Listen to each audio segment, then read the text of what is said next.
Mag-isa tayo ng sibuyas at saka luya, guys. Magluto na naman tayo. Santay natin. Ayan, guys.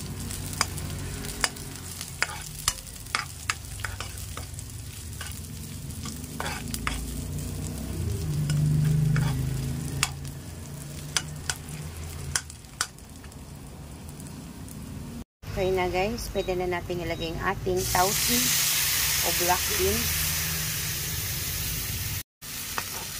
Ayan.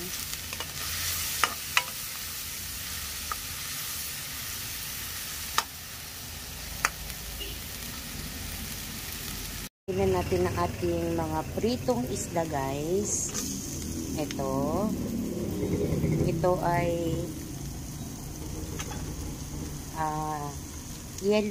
tanigi ata or yellowfin tuna. So, lagyan natin lahat.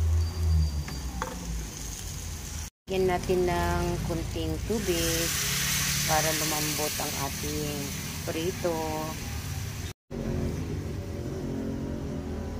Palambutin lang natin kunti, guys. Bago natin ilagay ating slurry, madali na lang to. Wait lang natin. Takpan muna natin. Hindi pa kumukulo, guys. Antay-antay lang.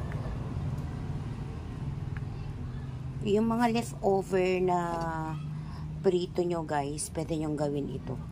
Ayan. Kasi ito ay leftover namin. Ayan. Na prito. Hindi namin nakain lahat. Kaya, ibahin naman natin ng luto. Ayan. So, niligyan natin ng beans yan. Yung black beans. And then later on, lalagyan ng slurry para sticky siya. So, let's wait muna. Guys, kung muna na ilagay. Pwede na natin ilagay ito. Hindi ganong maanghang. Masarap kasi yung may anghang. At since kulong-kulo naman na, pwede na natin ilagay ang ating pampalapot. Halo natin para hindi siya mamuo, guys. Ayan.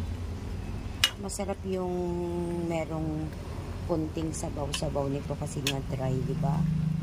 Ayan. Napalambot na natin yung isda. Kasi nga, diba, leftover. Ayan.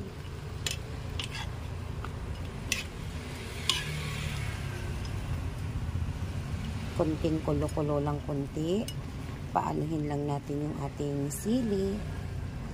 Later on, last na paglagay natin ng iba pang sangkap. Okay na siya, guys. Kaya, pwede na natin ilagay yung ating murang sibuyas. Dapat yung malalaki to, guys. Kaso wala ako, kaya yan na lang.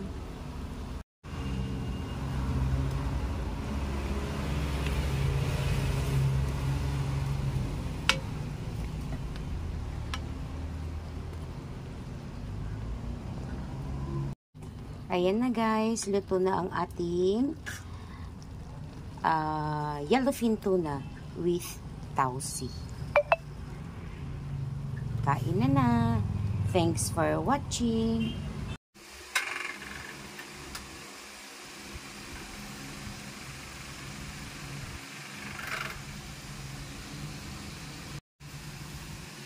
Ayan na, guys, kain na. Tapos samahan natin ng ating mga nilagang gulay, may kamatis, at sawsawang bagoong at kalamansi. Kain na, guys.